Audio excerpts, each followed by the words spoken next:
Jesus was led by the Spirit into the wilderness to be tempted by the devil. He fasted for 40 days and 40 nights, and afterwards he was famished. Then the devil came to him and said, "If you are the Son of God, command these stones to become loaves of bread." And Jesus said, "Well, it is written that one does not live by bread alone, but by every word that comes from the mouth of God." Then the tempter took Jesus to the holy city and placed him on the pinnacle of the temple. And he said, "If you are the Son of God, throw yourself down.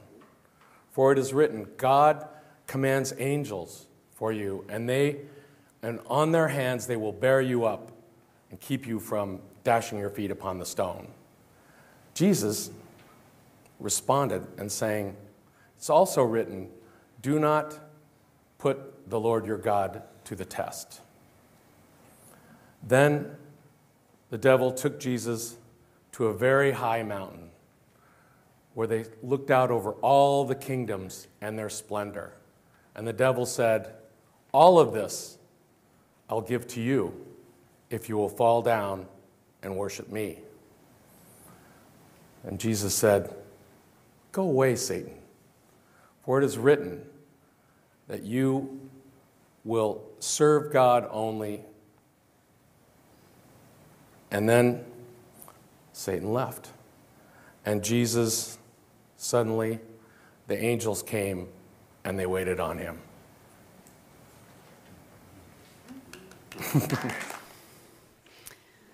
So friends, Jesus is led by the Spirit into the desert wilderness, yes?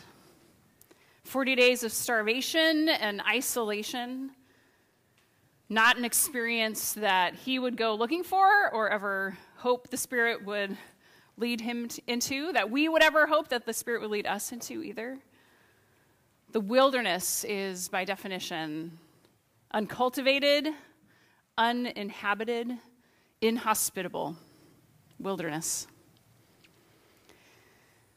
But the surprising gift of these 40 days, the gift of the wilderness for Jesus, is that these are 40 days of formation, 40 days that form him, 40 days of becoming. We see this trajectory not only in the 40 days that he is there, but in what happens right before and right after. So before the Spirit leads Jesus into the wilderness, thanks a lot, Spirit of God, right? But before that happens, the Spirit has just shown up, descended upon Jesus at his baptism. It's our first encounter with the adult Jesus in Matthew's gospel as he shows up on the banks of the Jordan River to be baptized by his cousin John. And he emerges dripping wet from the river, and the Spirit of God descends upon him like a dove. And something is heard at that moment. What do we hear? The voice of God speaks. Yes, that's right. Yeah, you got it. The voice of God speaks and said, "This is my son, my beloved son." Beloved.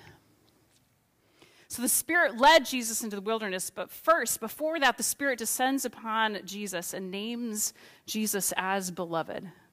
Jesus carries this identity of beloved with him into the wilderness. Then there in the wilderness, 3 temptations. The drama unfolds, right? In the midst of isolation and starvation. Then he's attended to with food and refreshment. Then after these 40 days on the other side, right after the desert, Jesus gets at it. He begins his public ministry of justice and wholeness and inclusive love and shaking of the establishment for all the ways it is oppressive and self-serving. So these are what bookend Jesus' experience of the wilderness. Identity as beloved, named in baptism, and then movement into public presence, into vocation.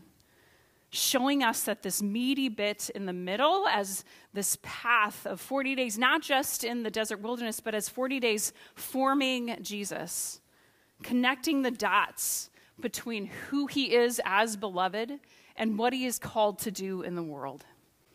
So here it is. The wilderness forms Jesus into who he is and what he is to do. You see, there's something about the wilderness, something only wilderness can do. And just like Jesus, we know wilderness times too, don't we? Our own experiences in uncultivated, uninhabited, and inhospitable times in our lives. We find wilderness times, because we lost the job, or we lost our home, or we moved away from friends and family and everything that is familiar. Even as we get married or have a child, or we lose a friend. When we face crises of health, of faith, of identity, in all the liminal spaces of life where the familiar is stripped away. So through the wilderness we go when we face change in our circumstances or in ourselves. And just like Jesus, those wilderness times have so much to teach us. The wilderness can form Jesus, but the wilderness can also form us into who we are and what we are to do also. You see, there's something about the wilderness, something that only the wilderness can do. It's interesting, there are also wilderness times that, in a sense, we can choose for ourselves, that we can create, we kind of move toward, that we opt into, that we seek out, that we make room and time and space for. Often we do it for the sake of our own growth or for expanded self-awareness and a desire to hear from God, a desire to be with God. This is true of times like going on pilgrimage or fasting or really a spiritual retreat of almost any kind, or binge watching the final season of The Good Place. Oh my gosh. Has anyone seen it? Anyone with me? Okay, yes, thank you. Okay, we'll talk later. It's such beautiful commentary on like life and death and what matters most. Okay, it's maybe not wilderness time technically, but the point is we can seek out ways to be in the desert, to be alone, to be stripped down of all distractions, to be aware of our hunger. And we choose those times because it is the wilderness that can form us into who we are and what we are to do. So today, on this first Sunday of Lent, we are beginning our 40 days that take us from Ash Wednesday to death on the cross and to resurrection on the other side. And my friends, this Lent at Salt House, we are choosing to go through the wilderness with Jesus. Why would we do that, right? Why choose wilderness? Because the wilderness can form us into who we are and what we are to do. The season of Lent for Christians, for Jesus followers, throughout the centuries has been a time of spiritual formation, of spiritual awakening, of turning in order to expand out. Time of study and learning, time of praying and listening, a time of fasting. Giving things up to make room in our bodies and our lives to be led and formed by the Spirit in the barrenness of wilderness. This is what Jesus followers do. It's our annual return to the wilderness, tapping into this energy of spring, right? Letting ourselves be buried in the ground with the seeds of spring, buried deep in the darkness before emerging to bloom. Today, then, this moment now, is the time when you get to decide for yourself if you are willing to go through the wilderness with Jesus, whether you are willing to let these 6 weeks of Lent be formational, a time for you to be formed in the way that it can be.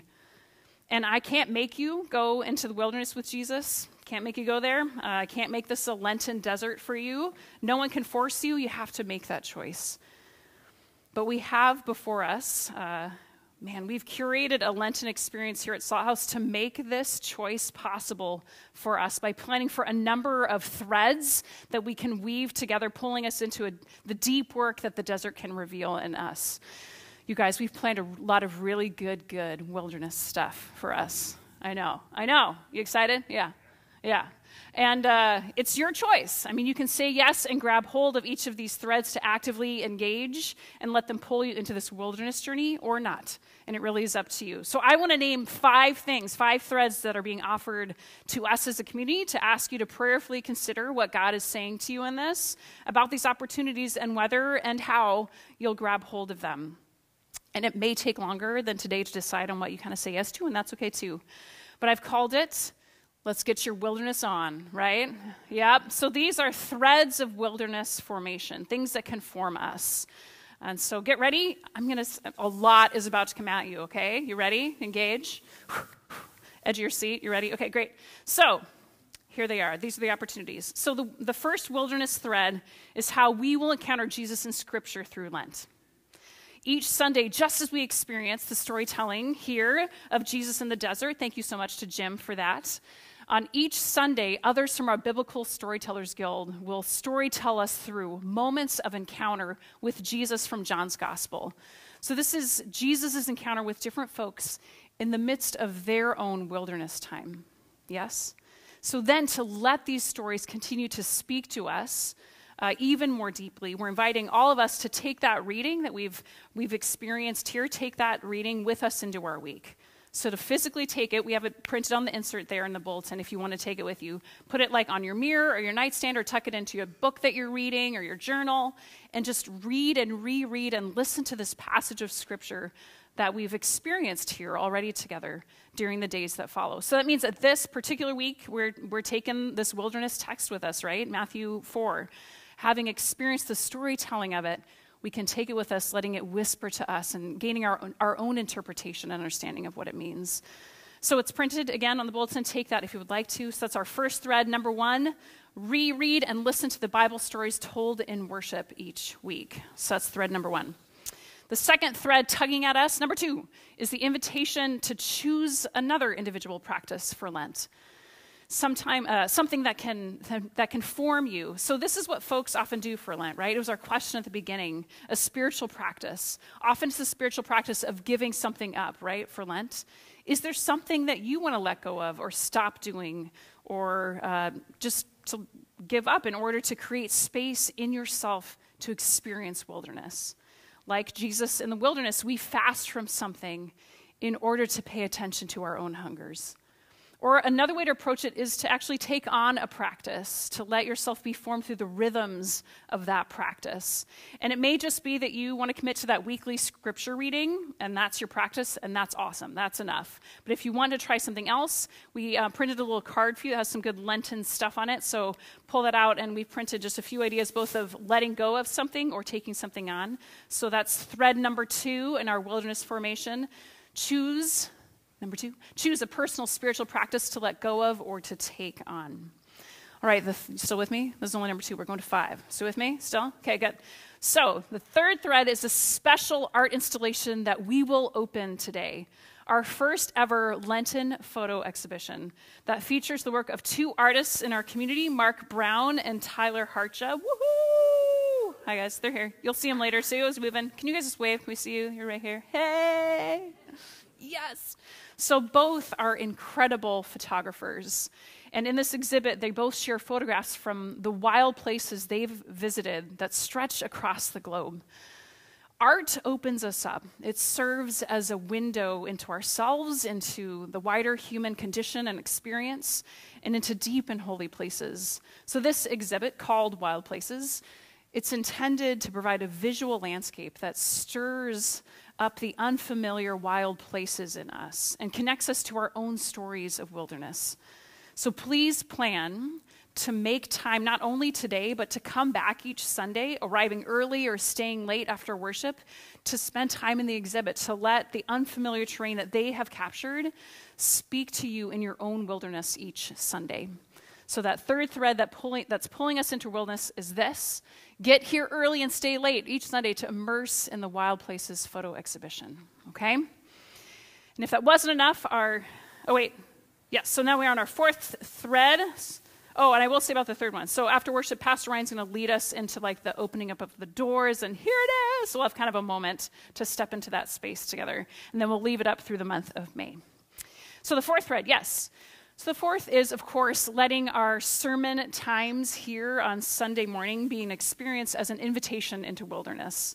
So for the next 3 Sundays specifically, we're going to walk through each of Jesus's 3 temptations because they align with the 3 great lies that Henry Nouwen has articulated for us. These are the lies that we all know too well, lies about what defines who we really are. The lies that I am what I do, I am what I have, and I am what others say about me. The three great lies, right? So we'll let the wilderness, we'll be in the wilderness with Jesus, and let the wilderness ask of us these same questions and temptations that Jesus faced, confronting us with who we really are and what we are to do. So this is our fourth thread. Be here or tune in later via the podcast or the live stream for the formational questions of our worship and sermon times. So yes, so if that wasn't enough, there is a fifth one, and the fifth one is a big one. So this is an invitation to let this journey not just be an individual faith, like a self-focused piety and practice kind of thing, but to let the wilderness really form us together as a community and into community, that together belong to God and to each other for the sake of being salt and light in the world. So I have a lot to say about this one. So man, buckle up, engage your brains, take a good breath in and count to 4 and get some like fresh oxygen in there, and then just stick with me for these next few minutes, okay? So our wilderness journey will lead us to the 5th Sunday of Lent, so it's going to be March 29th, later this month, when we will celebrate our 5th anniversary as a church. 5 years! We're almost 5 years old, you guys! Woohoo! So we will celebrate that in worship, and then we will hold a special, optional mini retreat from 11:30 to 2 that same day, March 29th, and we're calling it our Membership Initiation Retreat. So I want to give you a little bit of context around membership and why we are doing this now. So we are a part of the ELCA, the Evangelical Lutheran Church in America. And so we follow certain accountabilities to be a healthy, viable church within this denomination, as well as a legal nonprofit in Washington state, which means we are required to have an official way to define what a member is, who a member is in our church. And we have an amazing group of people who did the initial work for this to write our legal requirements in our governing constitution and bylaws back in 2018. Are you still with me? I mean, I feel like as soon as I say constitution and bylaws, people are like, I'm sorry, what? So you with me? Yes? Okay, so we had our original team who nailed this down in a beautifully inclusive and wonderful way. And then we have our current membership team that has been meeting as we've been meaning to they've done a beautiful job of shaping this into what it looks like in practice, right? Like how do we actually live this and really articulating what is expected of members. So I'm going to say a bit about that now because it is part of this thread of our Lenten journey. It's a part of what you're invited to listen to and grab hold of as we're formed in wilderness with Jesus together. Okay, so here's a little bit about membership. So consider our name, these 2 words, salt, house. We're using these 2 words to put some definition around how we consider participation at Salt House, almost like there's 2 different aspects or levels to what it looks like. So first is salt. So we chose the word salt as part of our name from Jesus in Matthew 5 very intentionally. We want Salt House to be a place where people come to remember who they are and are inspired and equipped to live this embodied love life, right? Embodying the life of Jesus to be salt and light in the world. So it's a process that we believe we're just always becoming, right? We always need to tap back into this. And this is for someone who comes one time, right? They can tap into this. Who comes once a year, or for someone who's here every week. So these folks can be involved in almost every aspect of our community life, right? And we need them to be. We need people to show up on Sundays for worship and to be part of our meals that happen, to join in groups, to serve as volunteers, to give of their financial resources and of their time, and to bring their questions and hopes and their authentic selves in whatever way that they can. We need that. So these are folks that are not officially members, though they can feel very much a part of this place. And the only limitation for non-members is that they cannot vote in our congregational meetings and in business of our denomination, okay? So that's like salt. This really describes how people live and function here. But then there's also house. We also chose house as part of our name intentionally because we wanted people to know this was a place to belong, to call home, to experience that sense of home here. So we know that there will come a moment for folks when this does feel like that, this feels like home, or that they desire for Salt House to become and feel like a home for them in that way. Time really to cross the threshold and enter the house and know that they officially belong. That moment and that step, that's membership. Not that they have everything figured out. We still continue to be in process. There's no like, hey, I'm arrived, I'm good. It's like, no, we're still in this. Not that they think they'll be here forever, but for now. And they want to say yes to something and receive the mutual affirmation and the opportunities that arise in making a relational commitment. They want to have a say and offer themselves in the running of the household, in this particular house, to participate with intention in our shared life together here and in service together in our neighborhood.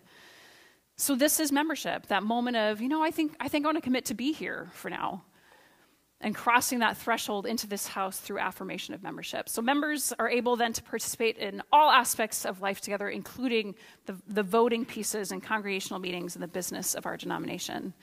So this Lent, as we head through the wilderness with Jesus and are confronted with these 3 temptations, the 3 great lies that go with them, we will also find in them the 3 marks of membership that we have outlined, that of just what is expected from folks as they become members and cross the threshold.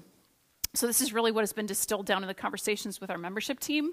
And those 3 marks of membership, what's expected from a member at Salt House is that they show up, they give, and they grow. It's that simple, it's that accessible, and it's also profoundly formative when we make that as a commitment. And it's also very deeply tied to what we already are doing as we try to follow Jesus. And we already live this out in embodied ways too with our 7 core practices here at Salt House. So we'll unpack more about what those 3 marks mean in each of the 3 Sundays coming up. We'll also get just all the information and bullet points out about membership, so that the retreat itself, it's not going to be like a class or a seminar, but a really unique spiritual experience that we hope will build connections for each of us, with ourselves, with God, and moving more deeply into connection with folks in this community as we cross the threshold together. You guys, it's going to be really fun and meaningful. So this retreat it'll be like the mass initiation moment. Like as we put these new things in place, we needed a way to say, well, we're already here. We don't just want to like go through a membership class. We're like, let's make it really fun. Let's talk about it, but then like have a really cool experience. This is a way to like make it happen for as many people as possible. Then there'll be ongoing ways for membership to happen as well. Does that make sense? Cool. So I know there's lots of great questions that folks have, like, what if they've been Lutheran forever? Should they really go to the retreat? Can't they just, like, opt in? Or, like, people are like, what if you don't want to be Lutheran, but you want to be at Salt House, right? What if you can't be here on March 29th? How are kids involved on March 29th? So we're putting together an FAQ for folks, so we'll have that just to share more of the details and answer some of these questions that are really important that are coming up in the midst of this. So please let us know your questions so we can get that word out as well. There should be a QR code on that card to use to get access to, we want people to RSVP for the retreat, both if they can come, but also if they can't. So do let us know in the weeks moving forward. One final thing, I do know that there's also this question of why someone should choose to cross the threshold. Like, why should I bother becoming a member? Like, I'm kind of doing fine. I like the way, I like showing up. I like doing what I do. It's also under that is like, well, what's in it for me, right? Like that question is there for people too. We know our hesitations to commit to anything, but we also know that the things that form us most profoundly in life are the things that we jump into with both feet, right? When we're all in to whatever degree that we can be, right? So with membership here, the other piece too about crossing the threshold is that Salt House also makes a commitment to you. We really see it as a moment of mutual affirmation and mutual commitment that really was articulated well with our membership team. So that's why we're taking this journey of membership now as the wilderness forms us this Lent. We also create this opportunity to let God form us as a community and into community, because the wilderness can form us together into who we are together and what we are to do together. So that's our 5th and final wilderness thread. Dun, dun, dun, dun. Consider jumping into Salt House with both feet through our membership initiation retreat, March 29th. And as with all things at Salt House, you are and will be radically welcomed regardless of whether you go through the membership process or not, right? Right. So it is absolutely a choice.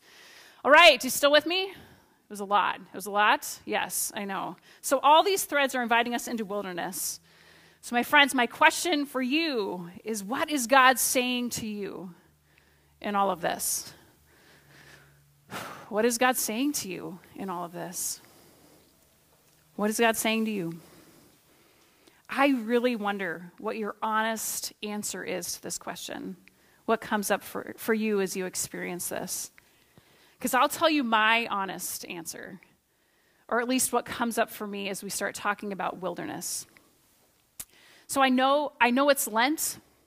I know we have this amazing 40-day journey that's stretching out before us. I know that there's resurrection at the end of this, right? And if you know me, man, I love self-growth and spiritual practice and like digging in and hearing God. Like I love Lent, like every year. But I'm also, honestly, I'm like so stinking tired of being in the wilderness. Like I just can't I just tap out of the wilderness right now? Like I've had enough wilderness, like up to here. It's been exactly a year and a half now since I sustained a mild concussion in a soccer game that became post-concussion syndrome. And post-concussion syndrome just means that the symptoms of the brain injury hang on for a long time, like for at least a year, which they have. And I'm so much better, and you've all been with me in this journey. I'm so much better. But like the earthquake that the concussion was to my system, like those cracks have broken me open down into places where I didn't even know that I had defenses, places that were, yes, they were locked up because of the concussion, but there are layers of old defenses too that have just been cracked open. Our bodies hold our stories, don't they? Which means for these like physical structures, like for things to like heal and come back online in my recovery, there's all this like disorienting emotional integration that also goes with it, with the physical integration. Does that make sense?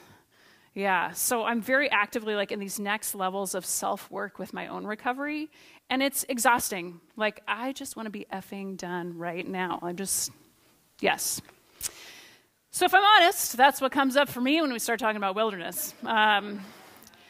It's like, can't I just like transfer my previous wilderness credits into the current term? Can I just like transfer that in, right? Like just cash that in. That's what comes up for me.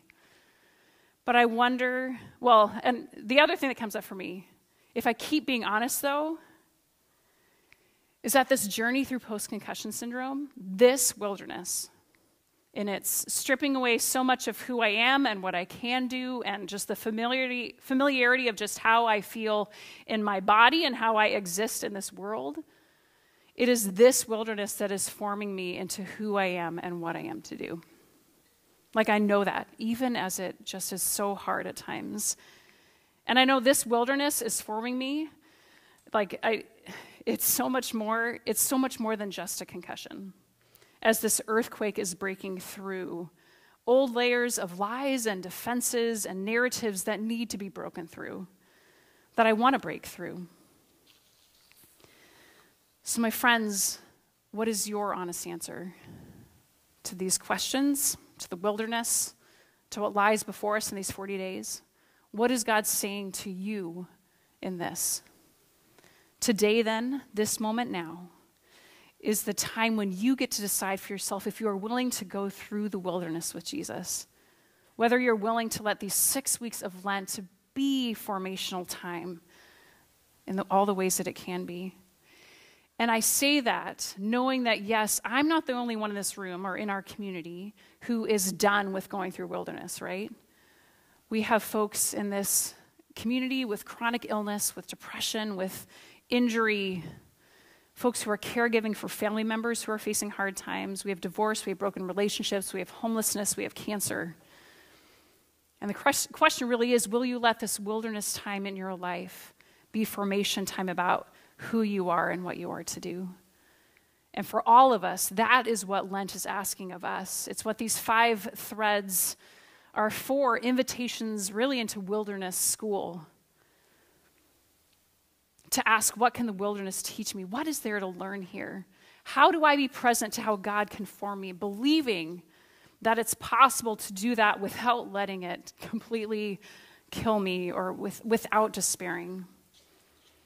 The final thing that comes up for me in this is that in this wilderness that I'm in, is that no matter how deep that despair can feel at times, I have been unable to ditch my belovedness. I've been so loved through this, and I've experienced it so profoundly in the embodied love of others and in the whispers of God in so many beautiful moments. So it is for us as we head through the wilderness with Jesus. Like Jesus, we bear the identity of beloved. No matter what else is said about us, no matter the diagnosis or the label or how lost or angry or disoriented we feel, we go through the wilderness as beloved. And this is the word that I just want us to end with today as we begin this journey of Lent, as we head through the wilderness and into formation together by receiving a blessing for us as beloved. So to do that, I invite you to roll those shoulders back, to close your eyes and open your hands on your lap. Just kind of in a posture of receiving. In a moment, I'm going to bless you with words written by the author Jan Richardson. Then after the blessing, we'll sing for a short time. And it really is a moment where you're invited to sing if you'd like, or stay in a quiet place, or even to pull out that bulletin insert or that card and look and listen for how you want to respond to these threads, what practices you want to grab hold of, really be in that question of what is God saying to you. So we'll kind of have a quiet moment to name for yourself how you want to enter into wilderness. How do you want to position yourself for this Lent? But now, like Jesus as he emerged from the Jordan River, we open ourselves to let the Spirit descend upon us, hearing our identity as beloved. So my friends, receive this blessing, appropriately entitled, Beloved is Where We Begin. If you would enter into the wilderness, do not begin without a blessing. Do not leave without hearing who you are.